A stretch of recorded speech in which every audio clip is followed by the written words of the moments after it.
Fala trader, seja muito bem-vindo, Herbert aqui falando, e nesse vídeo de hoje vamos falar de um assunto aí um pouco polêmico. Apesar de se tratar de um assunto complexo e desagradável de se falar, infelizmente é uma realidade presente nos mercados financeiros. Você já deve ter ouvido falar que entre 75% a 95% dos comerciantes em Forex e no mercado financeiro como um todo, lamentavelmente perdem dinheiro. E infelizmente essa estatística é um fato e a maioria acaba desistindo. Com o mercado sendo um jogo de soma zero, onde não se cria dinheiro, apenas troca de mão, isso significa que apenas 5 a 10% dos comerciantes nos mercados financeiros são lucrativos, tirando o dinheiro dos 90 a 95% perdedores. E em um ambiente como esse é praticamente impossível obter sucesso operacional se você não entender quais são as regras desse jogo e o que traders profissionais fazem para que sejam lucrativos. Bom, a resposta para essas perguntas talvez não seja tão simples assim, e na verdade será um pouco sombria para alguns de vocês. Mas para que você possa entender com clareza esse assunto, eu preparei uma série de 3 vídeos para expor esse conhecimento e revelar para você quais são os reais fatores que condicionam traders pessoa física à falência praticamente certa nos mercados financeiros. E você ficará surpreso com a verdade que tentam esconder de você.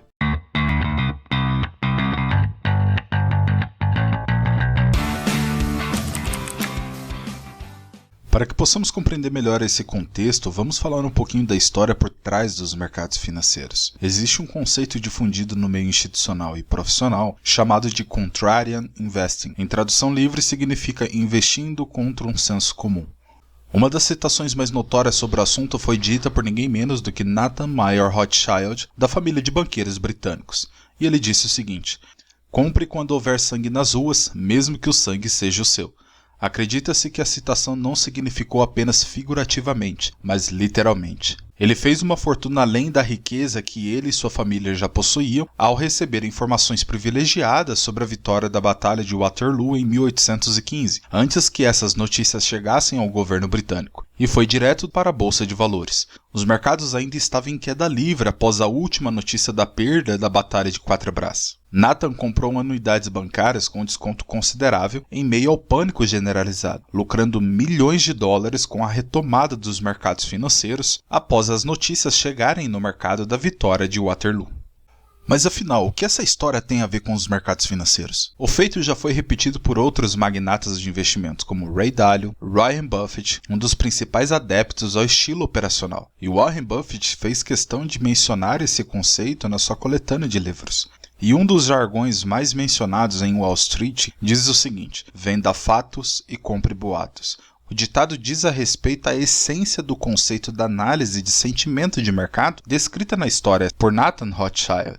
Warren Buffett interpreta o conceito da seguinte maneira: compre sempre quando todos estiverem vendendo e o pânico estiver generalizado, pois nesse momento é onde se encontram os maiores descontos dos mercados financeiros. E o inverso é proporcional: venda quando a euforia estiver presente no mercado. Quando até mesmo o seu porteiro ou o vendedor da mercearia ou qualquer outra pessoa que você conheça ao seu redor estiver pensando em comprar os mercados, esse é o momento exato para você estar saindo. Os mercados financeiros se movem pelo desequilíbrio entre a oferta e a demanda. Agora, o que afeta a oferta e a demanda? Isso é comportamento. E o que afeta o comportamento dos investidores? Isso é sentimento. Basicamente, o conceito da análise traz a compreensão de como os demais participantes e os mercados estão interpretando os dados atuais de mercados. Todos os analistas técnicos usam os mesmos indicadores, os negociadores de ação de preço leem os mesmos padrões de velas e os negociadores de notícia obtêm os mesmos feeds de notícias. A maioria das pessoas pensam da mesma maneira, e esse tipo de mentalidade de manada realmente torna o comportamento desses participantes muito previsível. Com os tempos modernos e o avanço da tecnologia, os formadores de mercados, market makers e grandes instituições levaram esse conceito para outro nível, e atualmente é difundido no meio institucional como Trade Against the Crowd. Em tradução, significa negociando contra a multidão, exatamente a essência de um market maker. Esses players utilizam da informação privilegiada dos seus provedores de liquidez no mercado, coletando os dados das posições de seus clientes em tempo real de mercado e passam a ter a informação de quantos contratos contratos estão comprados e quantos contratos estão vendidos. E com essa informação em mãos, e sabendo que entre 75% a 95% dos traders de varejo perdem dinheiro nos mercados, claramente podem assumir a contraparte de seus clientes, sabendo que as probabilidades naturalmente já jogam ao seu favor. E como possuem um tamanho financeiro desproporcional ao varejo, empurram os preços contra as concentrações de ordem, stop loss, ordens pendentes, para preencher as suas próprias ordens das suas negociações. Como podemos ver na imagem em exemplo, temos um gráfico de preço, onde temos o auxílio de um indicador profissional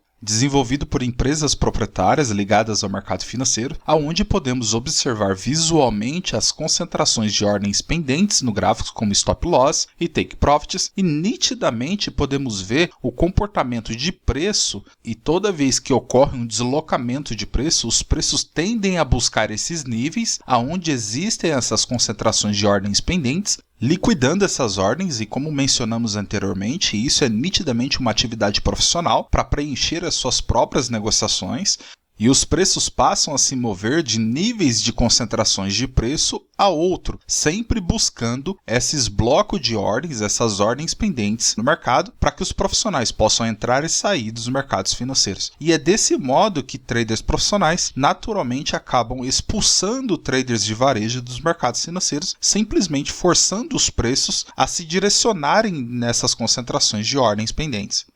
E como podemos ver nesse outro exemplo, nitidamente nós temos aí uma movimentação de preço muito abrupta após uma consolidação de mercado. Normalmente, quando existem concentrações de mercado, consolidações, ordens pendentes, tanto de stop loss e de take profits, são acumulados acima e abaixo desses níveis, e os traders institucionais, ao identificar essas ordens, essas concentrações de ordens, tendem a manipular os preços, capturando essas ordens para que possam levar os preços na real direção de mercado que é do interesse desses participantes. E um caso explícito dessa prática é o que foi implementado nas corretoras no Brasil com o RLP, e vendida a ideia ilusória como solução tecnológica, mas que não passa de fonte de receita consistente para as corretoras, permitindo que elas possam atuar no mercado como market makers, fazendo a contraparte das ordens dos seus clientes.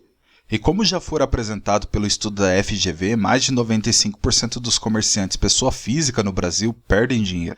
E essa receita que antes era direcionada para o mercado, agora é concentrada para o bolso das corretoras, que já de antemão têm consciência dessa estatística e utilizam dessas informações como fonte de receita. Informação a qual pode ser consultada publicamente através da internet. O crescimento de receita descomunal das corretoras aqui no Brasil após a implementação da RLP nas plataformas.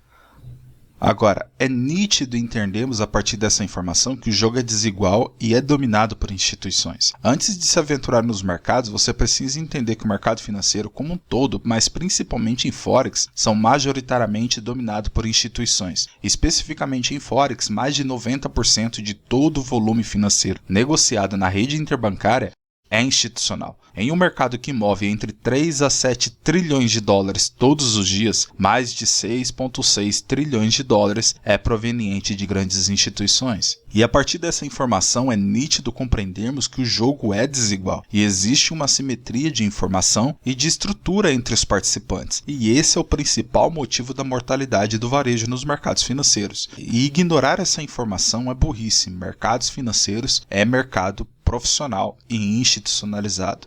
E precisamos entender a maneira de como esses participantes enxergam e atuam nos mercados financeiros. Muito obrigado pela sua atenção até aqui e eu te espero no próximo vídeo para que possamos dar continuidade ao assunto. Um abraço.